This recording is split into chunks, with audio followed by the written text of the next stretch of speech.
மாதரம் இது மயிலாப்பூர் மேற்கு மாட வீதி, கபாலி கோயில் மேற்கு மாட வீதி, ராமகிருஷ்ண மட சாலை ஜங்ஷன்.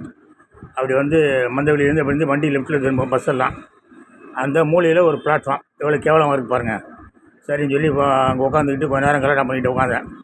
அப்புறம் அதிகாரிங்கெல்லாம் யாரோ 2-3 பேர் பார்த்துருப்பாங்க உங்களுக்கு தெரியுது, ஏன்னா தாத்தா அங்கே உட்காந்துருக்கானே அப்படின்னு சொல்லிட்டு.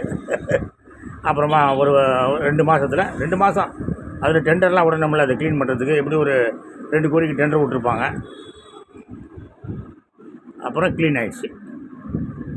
எங்கேயாவது வெளியே போனோம்னா பூந்தவெளி சைடு அந்த சைடெலாம் போனோம்னா திருப்பூரா எல்லா செவத்துலேயும் கலராக போஸ்டர், கலராக பெயிண்டால் இழுத்து அடாடாடா இவங்க ஆட்டம் தாங்கலை.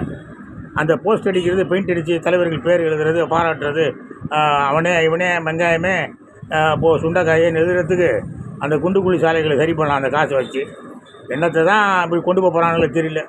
ரோடெல்லாம் போயிட்டு வரணும்னா பெண்டு எடுப்பட்டு போகுது. வண்டியில் போனால் வச்சுக்கிடுங்க, வருதா நிலைமையே மோசமாக இருக்குது, அவ்வளோ கேவலமாக இருக்குது. கோர்ட்டில் கேஸ் போட்டாலும் கேஸ் எடுக்க மாட்டேங்கிறான். எங்கே போய் முட்டுன்னு தெரியல. ஜெய்ஹிந்த்.